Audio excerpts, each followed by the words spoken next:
ভাইয়েরা আমার, খেলা হবে, পালাবো না, পালাবো না। এই কথা বলতে পারতো? এমপিরা সব কোথায় গেল, মন্ত্রীরা সব কোথায় গেল, কোথায় কাদের কাকা? তাদের ছাড়া দেশটা কেমন লাগে ফাঁকা ফাঁকা। আমার এমপিরা সব কোথায় গেল, আমার কলিজার টুকরা মন্ত্রীরা সব কোথায় গেল, কোথায় কাদের কাকা? তাদের ছাড়া দেশটা কেমন লাগে ফাঁকা ফাঁকা, ওদের ছাড়া দেশটা কেমন লাগে ফাঁকা ফাঁকা। পালাবে না, পালাবে না, যাই না তবু দেখা, পালাবে না, পালাবে না, যাই না তবু দেখা। তাদের ছাড়া দেশটা কেমন লাগে ফাঁকা ফাঁকা। আইন মন্ত্রী আটকে গেল আইনেরই ফাঁকে, দাড়ি ছাড়া দরবেশের ভণ্ড ভণ্ড লাগে। সবাই বলা লাগবে। আমি তো আকার শুনে গান গাইলে তো আর অসুবিধা নেই, আছে? হ্যাঁ, পরে পুরা ঘুরে আসলি কাটি খুলবে, সে পর্যন্ত তো গাই নাকি? তারপর যা হয় হবে। বলছে আর আসবে না, ষড়যন্ত্র থেমে আছে। আপনি যদি ঘুমিয়ে থাকেন আর চায়ের দোকানে বসে যদি বলেন যে বাইডেন এইবার থাকবে না, ডোনাল্ড ট্রাম্প আসবে, চায়ের দোকানে রাজনীতিবিদ আছে না নাই? ইউক্রেন আর রাশিয়া যুদ্ধ কেন এত লম্বা সময় ধরে হচ্ছে, বাংলাদেশের কেউ বলতে না পারলো, চার দোকানেরও বলতে পারে, কথা কয় না। বিজ্ঞানী আছে না নাই? বাংলাদেশের বিজ্ঞানী 2 লাখ টাকায় হেলিকপ্টার বানাইছে, খালি উপরে একটা ফ্যান ঘরে, আর আমাকে টেলিভিশনরা ওই নিউজ প্রচার করে।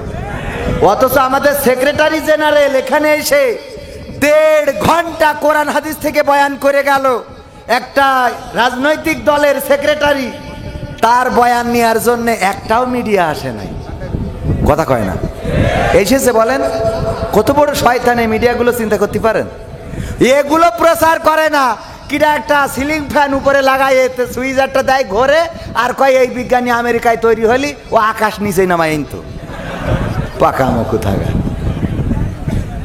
বাংলাদেশের বিজ্ঞানী আর বাংলাদেশের সাংবাদিক, এদের আমাদের দেশের বিজ্ঞানীরা হইল পয়লা বৈশাখে ঠাকুর তৈরি করে, ওই আবার কারেন্টের তারে বেঁধে শর্ট খেয়ে 3 জন মরে যায়, কথা কয় না।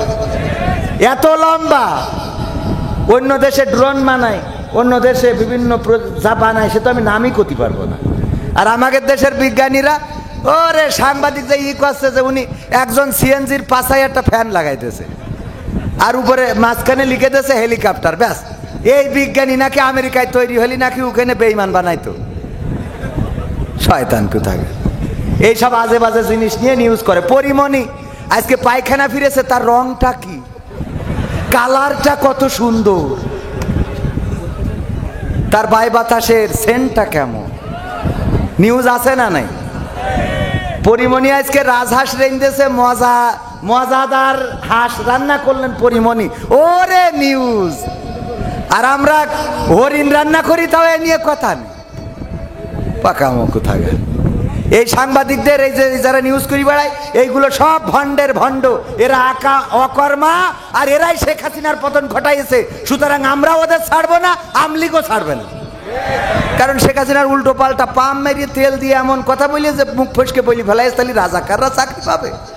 মানে তেল এত দিয়া দেশে যে বেশি হয়ে গেছে। হ্যাঁ, ঠিক না বে ঠিক? এই কাজগুলো করি শেখ হাসিনা, এই জন্য আওয়ামী লীগ বিএনপি সব একদল হয়ে এই সাংবাদিকদের পিছনে লাগতে হবে। যারা সত্য সাংবাদিকতা করে, কোনো অসুবিধা। আইন মন্ত্রী আটকে গেল আইনেরই ফাঁকে, দাড়ি ছাড়া দরবেশের ভণ্ড ভণ্ড লাগে। শুনছি কত নেতা নেত্রী খাইতেছে ভাই ডান্ডা, বিচারপতি কালামানিকের ফাটিয়েছে আন্ডা। পলকেরও ঝলক গেল, পলকেরও ঝলক গেল, থামিয়ে নেটের চাকা।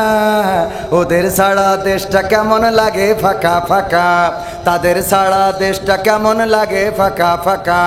কই গেল সেই সংসদেতে মমতাজের গান, কোথায় গেল হযরত বলা শামীম ওসমান। বোরকা পরে পালিয়েছে, ঠিক না বেঠে?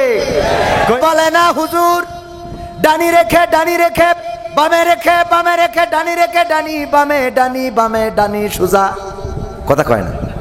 এটা কি বোঝেন? ট্রাকের হেল্পার থাকে না? ট্রাক যখন কোনো জায়গায় মাল নিতে যায় তখন চাই খালি, আসে বুঝাই নিয়ে। দুই পাশে দুইটা পুকুর, আপনারা কি বলেন? পুষ্কুনি বা পুকুর, এটা তো চেনেন। মাঝখান দিয়ে রাস্তা, ট্রাক যখন খালি গেছে অসুবিধা নেই, কিন্তু ধানের বস্তা লোড করে যখন আসতেছে দুই পাশে পুকুর, হেল্পারে নামায়ে বলতেছে দেখো দুই পাশে পুকুর, তুমি সামনে থেকে খুব কায়দা করে দিক নির্দেশনা দিবা, ডানি বাই সুন্দর করে বলবা। হেল্পার দেখে যে দুই পাশে পুকুর, তো জানের মধ্যে পানি নেই, না জানি পুকুরি কোন পুকুরি যে যায়, ট্রাক বলতেছে উস্তাদ ডানি, যেই ডানি দিচ্ছে ওই পুকুরের দিকে যাচ্ছে। উস্তাদ বাই এদিকে যেই দেখছে সেই বাম দিকে যাচ্ছে। উস্তাদ ডানি আবার ডানি পুকুরের দিকে বাই, এবার মাঝখানে শুরু করে দিচ্ছে উস্তাদ ডানি বাই করতে পুকুরের মধ্যে কয় যেমনে ভালো। আমাদের ওয়াজ করতে যেয়ে সেই অবস্থা হয়েছে। সামনে এই পাশ থেকে বলে হুজুর, এই পাশটা বলে হুজুর, বলেছে না বলে নাই? হুজুর এইদিকে না এইদিকে। চৌগাছায় গেলাম, এক চেয়ারম্যান বলতেছে আমি আলহামদুলিল্লাহ আপনাদের চেয়ারম্যান, পরিচয় করে দিলে। আমি তো 2 ঘন্টা ধরে ওয়াজ করলাম বাংলাদেশের যত উন্নয়ন আছে, টানেল, পদ্মা সেতু, ফ্লাইওভার, এক্সপ্রেসওয়ে, বিমান বন্দর, এই সেই বেইমান টেমান যা কিছু করেছে সব শেষ। মোনাজাতের সময় বলছে হুজুর খালেদা জিয়ার জন্য একটু দোয়া করে দেন। বলছে কেন? তা বলছে আমি বিএনপি চেয়ারম্যান। বলছে আগেতে বলবেন না? আমি তো 2 ঘন্টা ধরে উন্নয়ন করা সব শেষ। কারণটা কি কন্ত? কারণ কি? ওই সময় চেয়ারম্যান বললেই মনে হইতো এ বিশেষ দলের চেয়ারম্যান, ঠিক না ঠিক? আমরা চিন্তাও করিনি যে ওই সময়ও 2-1টা কথা কয় না, 2-1টা যে গণতন্ত্র চিনি না আমি, জানি না গণতন্ত্র দেখিনি আমি, শুনেছি গণতন্ত্র চিনি না আমি, জানি না গণতন্ত্র দেখিনি আমি, শুনেছি গণতন্ত্র। শুনেছিলাম আমি বাংলাদেশে গণতান্ত্রিক রাজা, যখন যারে মনে চেয়েছে ধরে দিয়েছে সাজা। শুনেছিলাম আমি বাংলাদেশে গণতান্ত্রিক রাজা, যখন যারে মনে চেয়েছে ধরে দিয়েছে সাজা। কাউকে দিয়েছে ফাঁসির দণ্ড, রেখেছে আয়না ঘরে, কাউকে আবার লাশ বানিয়ে ভাসিয়েছে সাগরে। কাউকে দিয়েছে ফাঁসির দণ্ড, রেখেছে আয়না ঘরে, কাউকে আবার লাশ বানিয়ে ভাসিয়েছে সাগরে। করেছে এসব কিসের জোরে? ছিল কি দাদার মন্ত্র? কেমন গণতন্ত্র ছিল, কেমন গণতন্ত্রের আড়ালে ছিল দাদার ষড়যন্ত্র। কেমন গণতন্ত্র ছিল, কেমন গণতন্ত্রের আড়ালে ছিল রয়ের ষড়যন্ত্র।